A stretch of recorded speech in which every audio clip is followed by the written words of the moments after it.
간밤에 진짜 많은 분들이 놀라셨을 것 같아요. 네. 대통령실이 한동훈 국민의힘 비상대책위원장에게 사퇴를 요구한 것으로 전해졌고 한 위원장이 사퇴 요구를 거부한다는 공식 입장까지 냈어요. 맞아요. 그러면서 이제 오늘이 보니까 한동훈 전 법무장관이 비상대책위원님 맡은 지 딱 한 달 됐더라고요. 22일이 한 달이요. 그쵸. 예. 한 달 딱 되니까 이게 지금 도대체 무슨 일이 벌어지고 있는 거냐. 한국 정치. 정말 제가 휴가 다녀온 저희 PD한테 휴가 다녀왔더니 한국 정치가 참 버라이어티 하죠.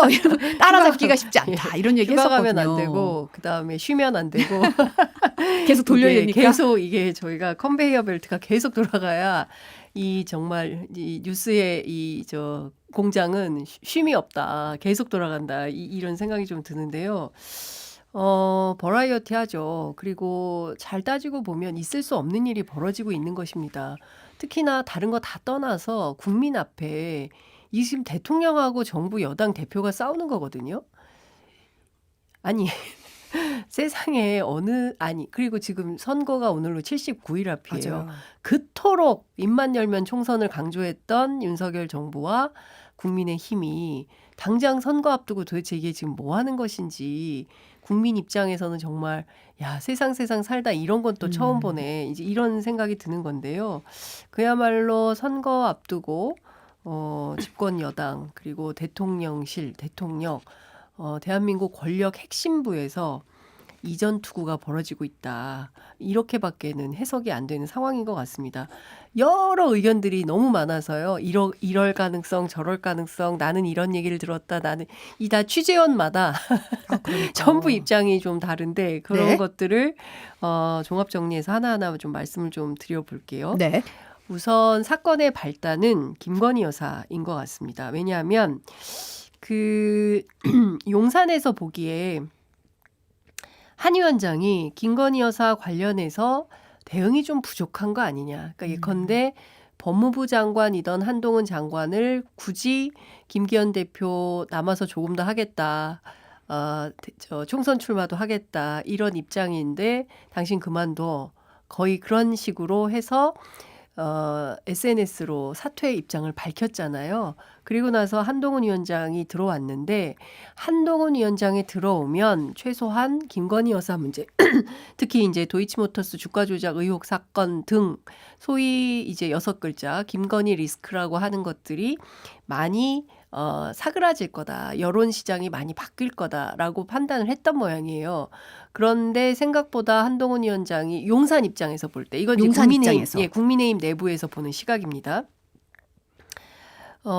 용산 입장에서 볼 때 너무 많이 적극적인 것은 아닌 것 같다. 조금 더 뛸 필요가 있다. 이제 이런 판단을 하고 있다는 것이죠. 그러니까 핵심은 왜 여사 쉴드를 세게 못 치냐. 그리고 조금 더 적극적으로 명품백 문제, 그다음에 특검 문제 이런 것들 왜 분명한 태도 못 임하는 것이냐에 대한 어떤 불편한 마음 뭐 이런 것들이 여권에 전달이 좀 됐었다는 거예요.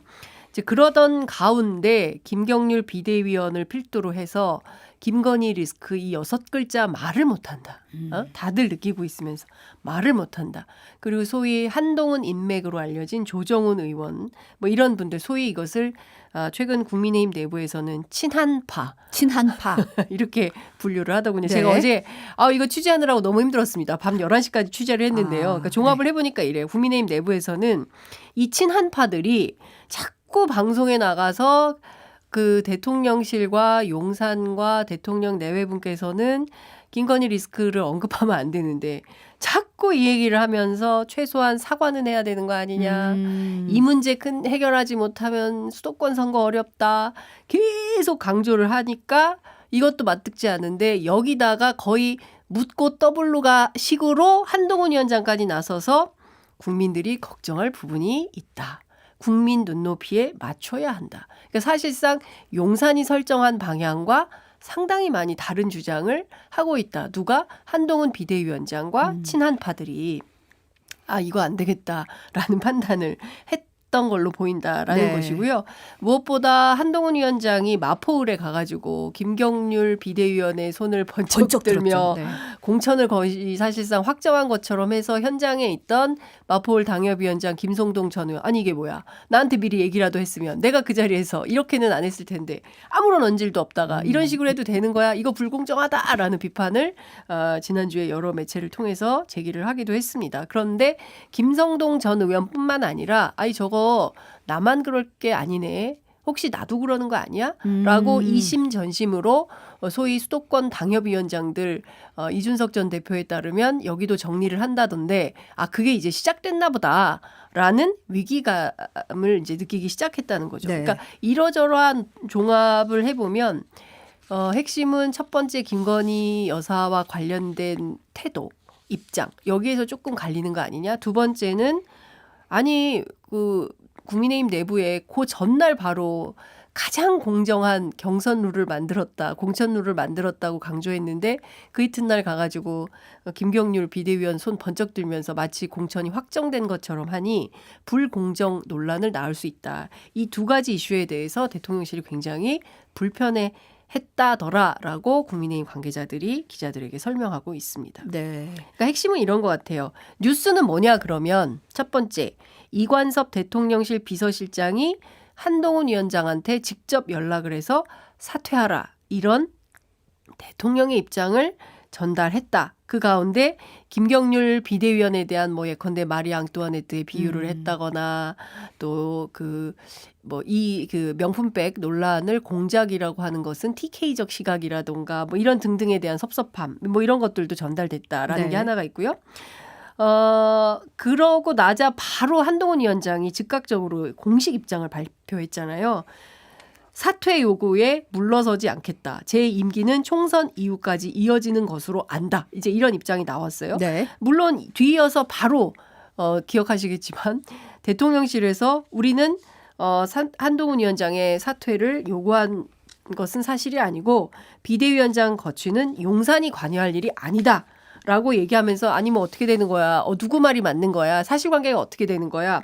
아직까지도 갑론을박이 있는 게 사실입니다. 기자들이 이제 취재를 해서 종합을 하는데 이관섭 실장이 한동훈 위원장한테 연락해서 뭐 사퇴하라라는 요구가 있지 않았다면 한동훈 위원장이 이렇게 공식적으로 기자들에게 입장을 밝히지 않았겠냐. 그러니까 무슨 얘기냐면 이관섭 실장이 왔다 간 것은 사실 아니야 라는 얘기가 나오고 있는데 어쨌든 대통령실에서는 사실이 아니다. 근데 이것은 공식 브리핑은 아니고요. 고위 관계자가 언론에게 전화 통화를 통해서 밝히고 있기 때문에 어떤 분들은 이거 수사도 필요하다라고 얘기합니다. 도대체 뭐가 어떻게 된 건지 사실관계를 알아봐야 될 것 같다라는 얘기가 나오고 있는데요. 네. 지금까지 보지 못했던 새로운 정치권의 풍경이긴 합니다. 지금도 아까도 잠깐 지적을 하셨는데 사실 이제 대통령실이 한동훈 위원장에게 사퇴 요구했다는 언론 보도가 나오니까 한 위원장이 거의 즉각이죠. 왜냐하면 네. 7시 43분쯤 이제 공식 입장 공지가 나온 걸로 알고 있는데 대통령실 사퇴 요구가 사실 뭐 지금 해명대로 사실이 아니라고 했지만 사퇴 요구 관련 보도에 대한 입장문까지 냈다는 건 이거는 사실상 사퇴 요구가 있었다는 걸 시인하는 거 아니냐 이렇게 해석이 가능하잖아요. 그렇죠. 그러니까 공식 입장까지 낸 이유가 뭐라고 보세요? 나는 이거 받아들이지 않겠다. 불응한다. 불응한다. 네, 나는 끝까지 간다. 오늘 그 기자들이 출근길 멘트를 받았어요. 그래서 그 자리에서 일문일답한 내용을 보니까 이 자리에서도 명징하게 얘기를 했습니다. 4월 총선까지가 제 임기 아닌가요? 막 이제 이런 식의 얘기를 했던데 누가 그만두라고 해도 법률적으로도 그렇고 지금 비대위원장은 실제 당대표 같은 경우에는 지도부 가운데 최고위원 4명이 이제 사퇴하면 지도부 교체가 가능한데 비대위원장은 규정이 없다는 거예요. 그러니까 관련해서 홍준표 대구시장은 무슨 임기를 법률로 규정해서 하냐, 비대위원장이 정치적으로 하면 하는 거고 아니면 그만두라고 하면 그만두는 거지 뭐 버틴다고 해서 말이 되는 거냐라고 얘기를 하지만 어찌됐든 법률가 출신인 한동훈 위원장이 보기에는 법률적으로 버티면 방법은 없는 거다. 이런 상황인 것이죠. 그러니까 중요한 것은 이런 것 같아요. 대통령실은 앞서 말씀드린 대로 지금 이번 총선 책임지고 김건희 여사 리스크와 관련해서 잘 관리하라고 미션을 줘서 내려보냈는데 지금 그게 아니라 셀카 찍으면 360도 셀카 찍고 막 전국 다니면서 17개 시도 다니면서 사실상 자기 정치한 거 아니냐. 실제로 그런 얘기를 했다는 겁니다.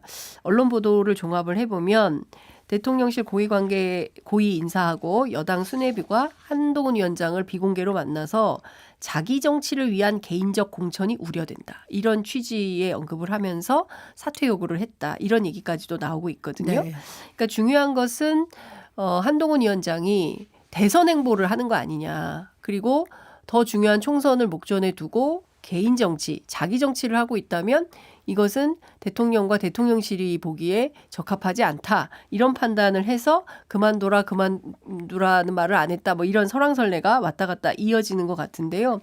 국민의힘 내부에서는 상당한 긴장감을 가지고 이 사태를 보고 있습니다. 그러니까 아니야. 종국에는 한동훈 위원장이 대통령 이길 수 없을 거야. 결국에는 그 윤석열 대통령을 과 함께 세트 플레이 방식으로 갈 거고 경우에 따라서는 한동훈 위원장이 뭐 그만두거나 뭐 이런 가능성은 없을 거야. 이렇게 보는 이제 그림이 하나가 있고요. 또 다른 판단은 어떻게 하냐면 아니다. 한동훈 위원장의 권력 의지가 상당히 강하다. 그래서 예컨대 이제 본인이 걱정할 부분이 있다거나 국민 눈높이에 맞춰서 얘기를 할 필요가 있다거나 뭐 이런 등등에 대해서 세게 얘기하는 것은 사실상 대선에 대한 열망이 크기 때문에 그 쪽으로 해석하는 게 훨씬 더 맞다라고 하는 주장도 나오고 있습니다. 네. 한동훈 위원장이 오늘 아침에 이제 출근길에서 물러나지 않겠다 이런 뜻을 거듭 밝혔는데 발언 영상 잠깐 보고 얘기 다시 나누겠습니다. 저는 4월 10일 총선이 우리 국민과 이 나라의 미래를 위해서 정말 중요하다고 생각합니다. 그렇기 때문에 제 모든 것을 아낌없이 쏟아붓겠다는 각오로 이 자리를 받아들였고 제가 부족하지만 그동안 최선을 다해왔습니다. 저는 선민후사하겠습니다. 우리 당의 변화된 모습을 국민들께 잘 설명드려서 지금의 민주당의 이상한 정치와 발목 잡기 행태로 국민들이 고통받고 이 나라의 미래가 위협받는 것을 막을 겁니다. 갈등 원인으로 김건희 여사 리스크가 조금 거론이 되는데 관련해서 위원장님 입장은 변함이 없을까요? 제 입장은 처음부터 한 번도 변한 적이 없습니다. 대통령실의 과도한 당무 개입이라는 비판이 있는데 이에 대해서 어떻게 생각하십니까? 평가는 제가 하지 않겠고요. 저는 그 과정에 대해서는 제가 사퇴 요구를 거절했기 때문에 구체적인 내용에 대해서는 말씀드리지는 않겠습니다. 위원장님, 당정 관계 신뢰가 사실상 깨졌다 이렇게 본인 시각도 있는데요. 뭐 여러 가지 시각이 있겠습니다만 당은 당의 일을 하는 것이고 정은 정의 일을 하는 것이 국민을 위한 정치를 한 길입니다. 그러면 총선 때까지 비대위원장으로서 제 역할 완수하겠다라는 입장에는 변함이 없을까요? 제 임기는 총선 이후까지 이어지는 것으로 알고 있는데요. 선민후사라고 하셨는데 그러면 윤석열 대통령 그거보다 국민이 우선한다고 해석을 해도 될까요? 선민후사의 개념을 그렇게 정의할 건 아니고요. 제가 그냥 평소에 하던 말씀 드린 거다. 이렇게 정리하죠. 갈등을 봉합하기 위해서는 대통령실이 한 발 물러서야 한다고 보세요? 그럼 평가는 제가 할 일이 아닙니다. 자, 제가 가서 될까요? 이제 결국은 아까도 얘기하셨지만 뭐 친한파, 친윤파, 뭐 한 위원장 대통령실 이렇게 충돌하는 모습을 보이면서 여권 내 네. 갈등은 사실 심해질 수밖에 없잖아요. 이거 어떻게 되는 거지? 이렇게 눈이 다들 이제 주목이 될 텐데 앞으로 어떻게 흘러갈지가 궁금한데 일단은 친윤계 의원들이 움직이고 있단 말이에요. 네. 한동훈 위원장 좀 그만두라고 압박하는 모양새가 좀 보이죠. 그렇죠. 친윤계 의원들뿐만 아니라 오늘은 그 신평 변호사까지도 나서서 이 정도면 한 위원장이 그만두는 게 맞다라고 이제 압박을 하고 있는 상황입니다. 네.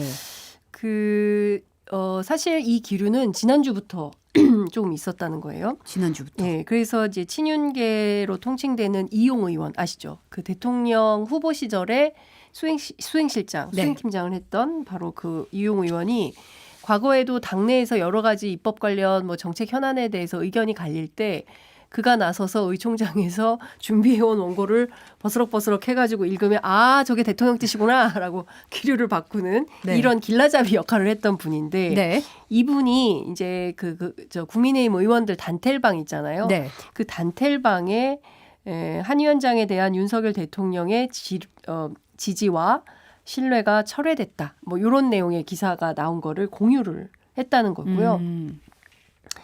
실제로 제가 어떤 내용인지를 좀 보려고 국민의힘 의원한테 부탁을 했습니다. 그래서 제가 그거를 캡처해서 받았거든요. 네. 그래서 그 캡처한 내용을 보면 20일 날 토요일에도 글을 올렸는데 김건희 여사 사과를 해야 되냐 말아야 되냐. 그러니까 지금 중요한 거는 그러니까 몇 가지 프레임을 좀 나눠서 봐야 되는데 국민의힘 내부에서는 김건희 여사가 사과를 할 거냐 말 거냐 이 프레임 안에 갇혀 있는 것 같아요. 그러니까 네. 국민들은 김건희 여사의 도이치모터스 주가 조작 의혹 사건에 대한 특검을 받아라. 관련해서 대통령이 거부권 행사를 하면 안 된다라는 여론이 최소 65% 이상 70%까지 이렇게 왔다 갔다 하면서 존재를 하는 것인데 네. 이 부분은 지금 아직 얘기를 안 하고 있어요. 그리고 또 하나는 최근에 지난해 죄송합니다. 나왔던 소위 이제 명품백 관련된 몰카 취재 영상. 그 영상에 보면 김건희 여사가 디올백을 받는 장면도 있지만 뿐만 아니라 그 대화의 맥락 속에서 남북 관계까지 본인이 이제 역할을 하겠다. 우리 목사님 저하고 한번 크게 뭐 사업을 해보자라는 식의 맥락의 대화를 해요. 네. 그리고 이게 적절한 것이냐, 이런 태도가 맞냐, 이에 대한 비판이 있는 것이고 또 하나는 전화 통화하면서 금융위원 등에 대해서 얘기하는 걸 들었다는 것이고 그렇다면 인사 개입 의혹이 있는 것이지 않습니까?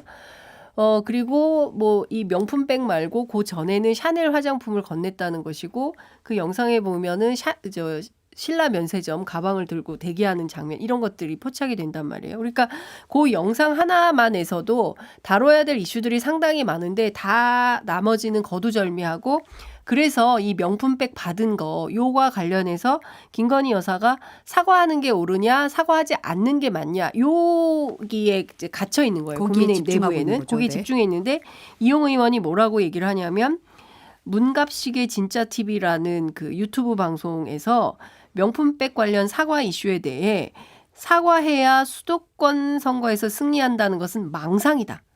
이런 얘기를 하고 있다. 네. 김경률 비대위원은 여사가 사과하지 않으면 수도권 선거에서 전패한다. 여기에 초점을 맞추고 있고 다만 한동훈 위원장은 국민들이 걱정할 부분이 있기 때문에 제2부속실을 설치하고 또 특별감찰관을 신설하라고 주장한다. 이런 정도까지 얘기를 하고 있어요. 네. 요거 끝나니까 바로 뒤이어서 친윤계 초선인 최춘식 의원도 비슷한 맥락의 얘기를 또 합니다. 이 명품백 수수 의혹 사건은 비윤리적인 정치 공작의 문제이고 불법 촬영한 몰카 범죄다. 여기에 배후가 누군지 그리고 왜 이런 불순한 목적을 가지고 김건희 여사를 불법 촬영했을까? 이것이 의문이다. 그러니까 그 국민의힘 내부 국회의원들의 인식은 여기에 맞춰져 있는 거예요. 그러니까 전 국민적인 문제의식과 국민의힘 내부의 국회의원들이 갖고 있는 문제의식에 상당한 차이가 있다라는 것을 발견할 수가 있습니다. 그렇지만 이 문제를 가지고 계속 언급하는 것이 옳으냐 틀리냐 사과를 할 거냐 말 거냐 여기에 포커스를 맞춰져 있다는 게 저는 이게 맞나? 라는 생각이 좀 들고 이현주 의원이 그런 말 했었죠. 이게 사과할 사안이냐 수사할 사안이지 그렇죠. 이런 얘기 했었잖아요. 수사를 해야 되는 것이고 조사받아야 되는 상황인 것이고요. 최소한 소환 조사가 어렵다고 한다면 서면 조사라도 했어야 옳다. 그런데 그마저도 하지 않고 소위 여당의 국회의원이라는 분들이 이런 입장과 태도를 취하고 있다면 이것은 김건희 여사 그야말로 결사옹위 부대 그 이상도 이하도 아닌 거 아니냐. 이게 맞냐. 여당 국회의원으로서 할 태도가 이것이 옳으냐에 대한 비판도 있을 수밖에 없다고 생각합니다. 그렇지만 지금 현재의 논의는 여기에 와 있다. 근데 임종석 전 비서실장이 오늘 아침 라디오에서 이런 얘기를 했어요. 결국 이 정권의 신성 불가침 영역이 무엇인지 확인이 확실히 된 것 같다. 이런 얘기를 했는데 이제 그 사천, 뭐 이제 한심 공천 뭐 이렇게 해서 문제를 삼았지만 결국은 김건희 여사 사과를 거론한 게 영린을 건드린 게 아니냐 네. 이런 지적이잖아요. 그렇죠. 그러니까 이번 충돌로 근데 어찌 보면 김건희 여사 리스크가 더 드러난 게 아니냐 이런 지적도 있거든요. 그렇죠. 사실은 지금 네덜란드 순방 이후에 거의 종족이 묘연한 아유 죄송합니다. 그런 상황인데요. 그 사실은 김건희 여사가 상당히 그러니까 11월 27일인가 28일에 이 명품백 영상 취재가 터지는데요. 그 직전까지도 다양한 층위의 사람들을 만나면서 내가 무엇을 할 것인가, 예컨대 대한민국의 사회정책과 관련해서 이러저러한 역할들을 하고 싶다라는 의견들을 많이 피력을 했다는 것이에요. 그런데 아이고 죄송합니다. 물을 좀 드시고. 예, 그런 네. 내용들이 이제 명품백 사건이 터지고 혹시라도 자신의 문제가 전국적 이슈가 되면 그 문제가 혹여라도 선거에 혹은 정부에 미칠 영향이나 파장을 생각해서 완전히 수면 아래로 숨어버린 이런 상황이긴 하지만 결과적으로 지금 드러나는 모습을 보면 오늘 뭐 김경률 비대위원이 줄줄이 사과를 하지 않았습니까? 네, 뭐 이런 등등의 내용을 보더라도 김건희 여사가 윤석열 정부에서 차지하는 위치와 비중이 어느 정도인지를 직감할 수 있는 것이고요. 제가 오늘 아침에 이준석 그 개혁신당 대표 인터뷰를 했는데 오늘 인터뷰 중에 재밌는 대목을 얘기했습니다. 아마도 윤석열 대통령이 이 이슈와 관련해서 김건희 여사에게 특검 받아라 말아라 이런 얘기를 못했을 거다. 그참 왜 못했을까에 대해서는 점점점이지만 많은 내용을 함축하는 어떤 의미가 있는 얘기 아니겠습니까? 그러니까 지금 이 상황은 우리가 그동안 봐왔던 평범한이라는 표현이 맞는지는 모르겠습니다만 그동안 봐왔던 영부인의 활동 범주를 벗어나는 문제도 있고요. 그리고 또 한 측면에서는 제기된 불법 여부에 대해서 특검을 통해서 진실규명 혹은 사실이 어떤 것인지 확인해 봐야 되는 그런 단계에 있는 것인데 이것을 대통령이 나서서 그냥 부인과 관련된 문제를 거부권을 행사해 버리니까 국민적 여론이 오히려 더 의혹을 규명하고 해소하라는 방향으로 흘러가고 있다. 이렇게 볼 수밖에 없을 것 같습니다.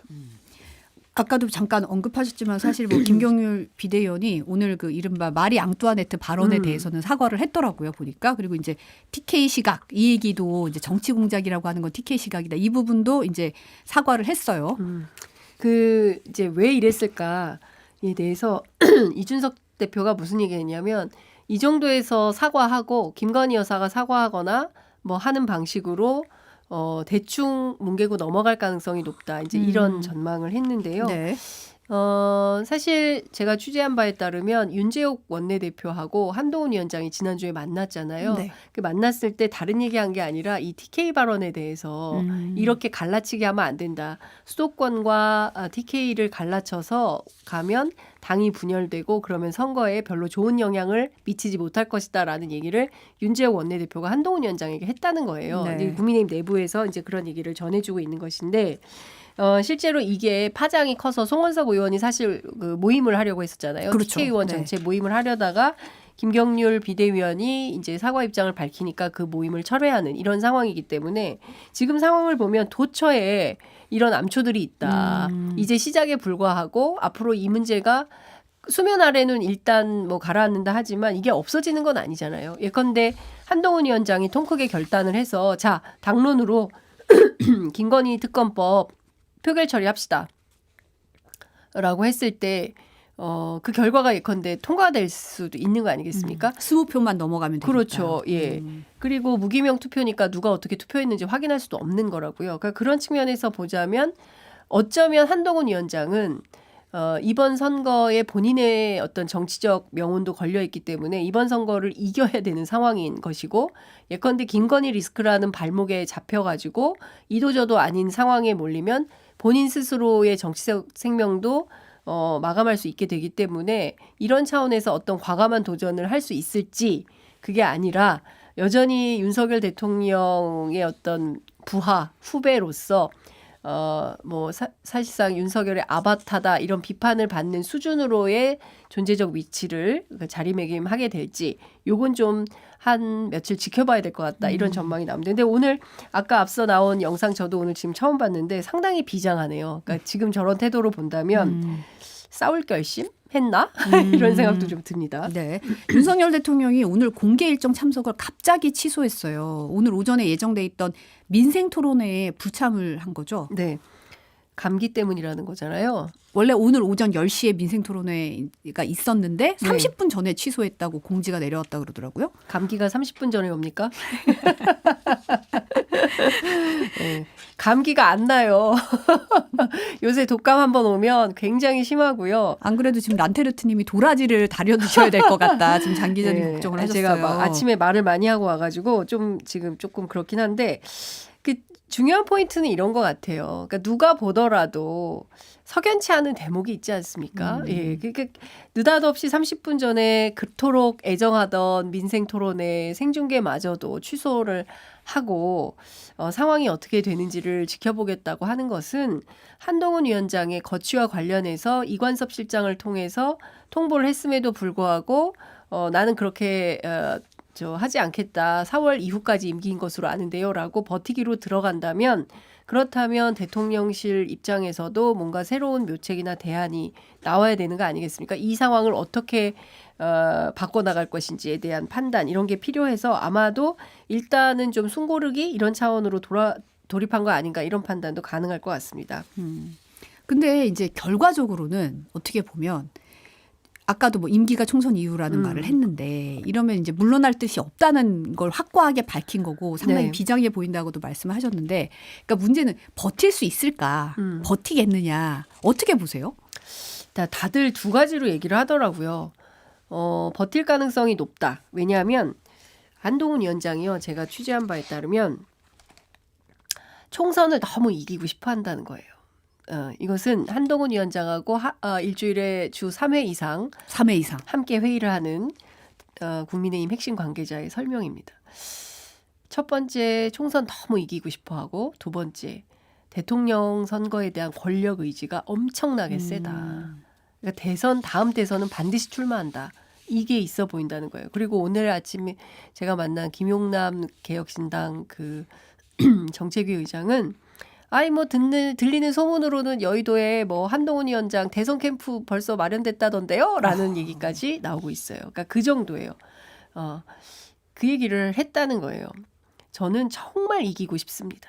네, 이번 선거. 그리고 이기겠다. 네, 반드시 이기겠다. 그러니까 이런 이기겠다는 의지가 너무 강한 한동훈 위원장이 세칭 김건희 리스크 때문에 이길 수 있는 선거를 지게 된다면 그건 참을 수 없을 것이다. 그래서 국민의힘 앞서 말씀드린 이 핵심 관계자는 어떻게 표현하냐면 지금 국면을 신구 권력 갈등이다. 그러니까 많은 언론들이 현재 권력과 미래 권력이 충돌하고 있다. 이렇게 기사를 많이 썼는데요. 네. 이것은 국민의힘 내부에서도 그런 얘기가 나오고 있습니다. 그러니까 윤석열 대통령에게 줄을 선 친윤계 그리고 친윤인 척하는 계열 실제로 친윤은 아니고 네. 그리고 친한파 이렇게 있다면 친윤 소위 얘기하는 찐윤을 제외한 친윤인 척하는 사람들과 친한파가 합치면 친윤계를 넘어서는 수를 가질 수 있기 때문에 이 상황은 어떻게 될지 모른다라고 얘기를 하고 있고요. 지금 상황에서는 윤석열 대통령이 예컨대 뭐 소위 얘기하는 캐비넷 정치 뭐 이런 것들 통하지 않겠죠. 왜냐하면 둘 다 검찰 출신이고 같은 캐비넷을 공유하고 있는 겁니까? 공유하고 있기도 하고 또 상당히 막역한 사이이기도 하고 뭐 이런 설명이 가능할 것 같아요. 그런데 이제 그런 표현도 하더라고요. 제가 그래서 그러면 뒤통수 맞은 겁니까? 제가 이런 질문을 했었는데 네. 어떤 거냐면 이런 표현을 해요. 재산이 많은 집에 어떤 아버지가 아들에게 재산을 다 넘겨주었는데 그 아들이 결혼한 다음에 장가간 다음에 완전히 돌변한 케이스다.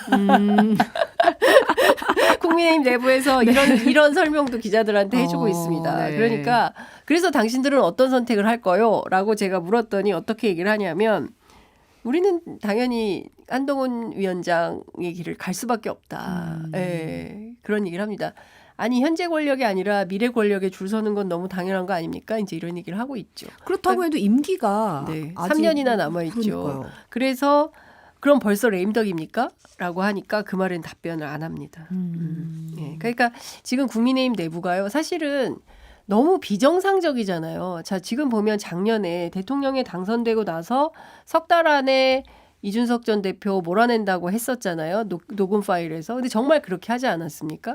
그리고 나서 정말 뭐 이길 수 있는 당대표 후보들 다 이러저러한 이유를 통해서 못 나오게 막 만들고 나서 그 지지율 4%짜리 꼴찌 후보를 사실상 당대표로 김기현 후보를 만들어 놓고 그리고 당대표로 잘 하다가 도저히 이번 총선에서 김기현 대표로는 좀 어렵겠다라고 판단을 한 것인지는 모르겠지만 어찌됐든 뭐 당대표 총선에서 불출마 두 가지 이슈를 던졌는데 김기현 대표가 총선 출마를 하겠다 뭐 등등의 여러 가지 이슈들을 얘기를 하면서 결국에는 SNS로 사퇴를 해버리고 그리고 저 한동훈 위원장이 오고 그리고 한 달 딱 되는 날 지금 이 상황이 벌어진 거거든요. 그렇죠. 그러니까 첫 번째는 민주당에서 오늘 이거는 명백한 당무 개입이다. 그리고 조국 전 장관은 탄핵 사유다라고 얘기를 하고 있긴 한데 그 문제도 이제 짚어보고 따져봐야 될 이슈이긴 합니다만 그에 앞서서 국민의힘이라는 정당을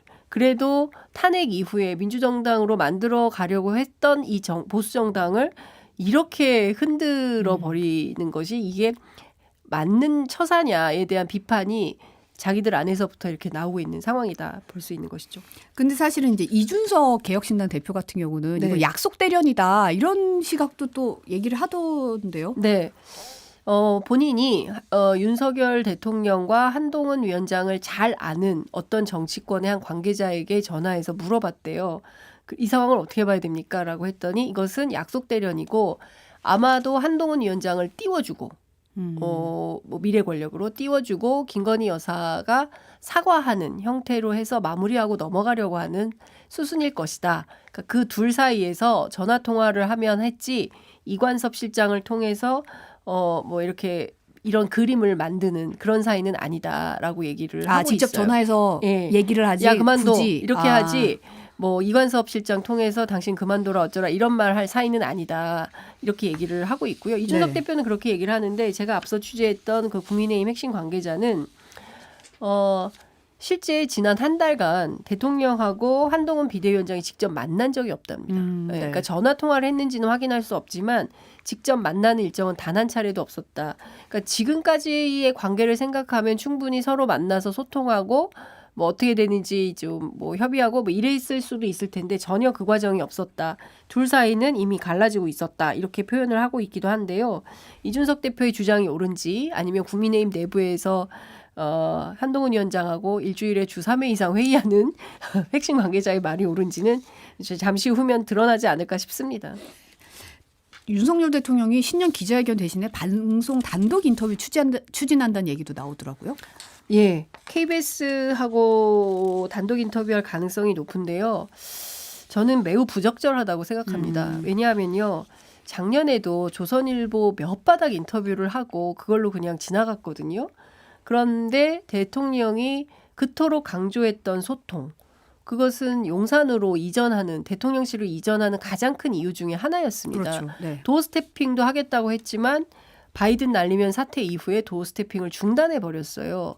그리고 나서 MBC를 전용기에 태우지 않았고 돌아오는 비행기 안에서 그 많은 기자들에게 공식적인 브리핑은 하지 않고 평소에 친하게 지내던 기자 둘만 따로 불러서 사담을 1시간이나 했습니다. 네. 이거 비정상적이거든요. 이거 있을 수 없는 일인데 이런 일들이 벌어집니다. 그리고 나서 기자회견이 제대로 된 기자회견이 단 한 차례도 없었습니다. 그런데 또 KBS하고 단독 인터뷰를 하면서 듣고 싶은 말만 듣고 하고 싶은 말만 하겠다라는 것은 용납할 수가 없는 것이죠. 그 대통령실 기자들 취재 뭐 이렇게 얘기를 들어보니까 이런 내용이 검토됐다는 거예요. 대통령이 직접 끓인 김치찌개를 기자들과 먹으면서 오찬 간담회를 할 거냐 말 거냐 이 문제에도 고심했으나 무산되었다. 지금 기자들이 대통령하고 김치찌개 먹으면서 한가하게 그럴 시기는 타이밍입니까? 아니죠. 그건 아니죠. 그러니까 이런 기획 자체가 저는 상당한 심각한 코미디다. 이런 기획을 한다는 게 전 도대체 국민을 어떻게 알고 기자들을 어떻게 알길래 이런 김치찌개 오찬 어때요? 라는 식의 판단을 하는지 이런 기획을 하는지 정말 통탄을 금치 못하는 수준이다라는 생각이 좀 들고요. 중요한 것은 김건희 여사와 관련된 질문이 나왔을 때 아직도 답변을 못 정했다는 거거든요. 뭐라고 말할 건데. 예? 김건희 여사 관련해서 질문이 나오면 명품백 관련해서 질문 나오면 대통령이 뭐라고 얘기할 건데 이에 대한 답을 아직 구하지 못했다는 것이고 관련해서 KBS하고 단독 인터뷰로 끝낸다는 건데 여기에서 대충 뭉개는 답변을 했다고 한다면 저는 그 자체로 여론의 역풍 가능성이 매우 높고 이 인터뷰 자체가 이번 79일 이후에 있을 총선에 상당히 큰 악영향을 미칠 가능성이 높다고 생각합니다. 시간이 벌써 이렇게 돼서 네. 사실 지난주에 이준석 대표가 이제 개혁신당 네. 공식 출범을 했어요. 네. 이 소식도 굉장히 중요한 소식인데 사실은 맞아요. 네. 어떤 얘기들이 나왔죠? 뭐 굉장히 많은 얘기들이 나왔는데 저는 재밌는 게 사회개혁 사회개혁을 해보겠다 이렇게 얘기를 했어요. 이준석 대표가 이끄는 개혁신당이 어떤 사회개혁을 하게 될지는 현재로서는 얼마나 의석을 가지고 들어가느냐 이게 중요하기 때문에 지금 뭐 예단하기는 어렵지만 중요한 대목은 정치권에서 그동안 좀채 꺼내기 어려웠던 그런 이슈들을 꺼내서 일단 논쟁은 좀 해보자 이런 태도인 것 같아요. 그러니까 방송사 사장을 방송 노동자들이 직접 투표해서 뽑자거나 소유지배 구조 개선에 대해서 얘기한 것들, 그다음에 그 특활비와 관련해서도 국정원을 제외하고 나머지는 전부 폐지하자거나 뭐 요거는 조금 별도의 이제 논의가 필요하다라고 주장을 하고 있고요. 65세 이상 노인들에 대해서 지하철 무임승차도 폐지해야 된다. 이 문제도 사실은 정치권에서 잘 꺼내기 어려운. 그러니까 주던 거는 계속 줘야지 주다가 뺏으면 이거 표 안 된다. 절대로 표 떨어지는 소리 하면 안 된다. 이런 얘기들을 정치인들이 많이 하거든요. 네. 근데 이런 이슈들을 이제 과감하게 꺼내서 한번 논쟁을 해보자라는 것이고요. 공정이라는 이슈도 누구에게는 공정하고 누구에게는 불공정하다면 이 누구에게 불공정한 이슈에 대해서는 꺼내놓고 한번 토론하고 상식적이고 합리적인 대안을 만들어보자. 이제 이런 입장인 것 같아요. 그래서 그동안 우리 정치에서 어떤 금기어가 됐던 뭐 그런 얘기들을 하나씩 꺼내놓으면서 소위 이제 관성과 관행으로 지나쳐왔던 이슈들을 좀 천착해서 새로운 이슈로 발굴을 해서 좀 논쟁을 해보겠다라는 것인데 앞으로 정치권이 이 이슈들에 대해서 어떻게 토론하고 논쟁할지 아니면 이 자체로 그냥 또 사장되고 늘 정치는 그나물의 그 밥, 늘 변화하는 것은 없고 내 삶은 안 바뀌고 저 사람들은 왜 이렇게 맨날 싸운데 이런 정치를 보게 될지 저희가 좀 지켜봐야 될 것 같은데 어쨌든 지금 탈당한 지 24일 만에 창당을 했는데 토요일 날 그 국회의원회관 대회의실이 500석인데 이 500석이 다 만석이 됐다는 것이고 오후 1시 30분부터 참여하려는 당원들이 줄을 길게 늘어섰다는 게 기자들의 현장 스케치 내용이었거든요.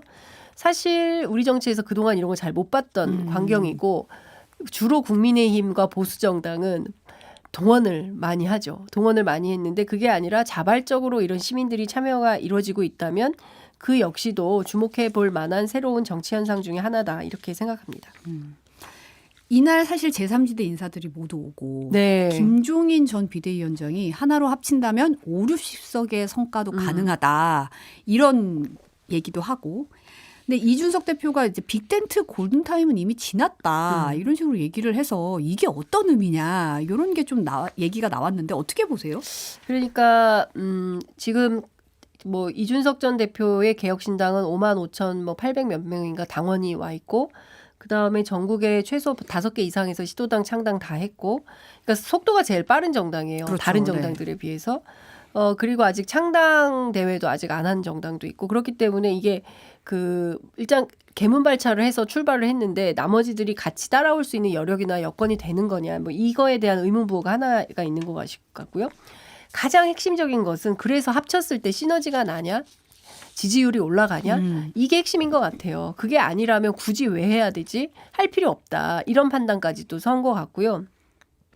반대로 이낙연 전 대표 측은 어떻게든 합쳐서 좀 함께 가야 되는 건데 이낙연 전 대표에게 의외로 시어머니처럼 요구하는 게 굉장히 많아요. 잔소리를 많이 하더라고요. 네. 그러니까 첫 번째 어떻게든 현장으로 가라. 호남에 가서 뭐 계란을 맞더라도 계란 세례를 맞더라도 지역에서 뭔가 그 호남의 지지율을 끌어올릴 수 있는 역할을 해야 되는 거 아니냐. 그리고 출마 문제도 이낙연 전 대표는 불출마하겠다. 이것은 사실 대선 출마를 염두에 둔 발언으로 해석이 되는데 불출마가 아니라 어디가 됐든 험지가 됐든 뭐 당이 요구하는 그리고 또 제3지대가 요구하는 어느 지역에 가서 출마해서 성공해서 돌아오는 게 중요한 거 아니냐. 그래서 원칙과 상식 측에서는 광주로 가라 이렇게 얘기하고 이준석 전 대표는 나 같으면 개항을 출마한다 이제 이런 얘기를 하는데 그건 좀 너무 온당하지 않다라는 비판도 당 내부에 있는 것 같습니다. 네. 그러니까 중요한 포인트는 이낙연 전 대표가 그냥 엄중낙연으로만 있는 것이 아니라 이낙연이라는 정치인이 보여줄 수 있는 최대한의 어떤 퍼포먼스를 보여줘서 지지율 상승에 어떤 도움이 된다면 함께 할 수 있지만 그게 아니라면 굳이? 왜? 이런 판단이다. 이렇게 보이더라고요. 제3지대도 어떻게 될지 좀 지켜봐야 될 대목인 것 같습니다. 오늘 여기까지 듣겠습니다. 여의도 인사이드 장윤선 기자였습니다. 감사합니다. 네, 감사합니다.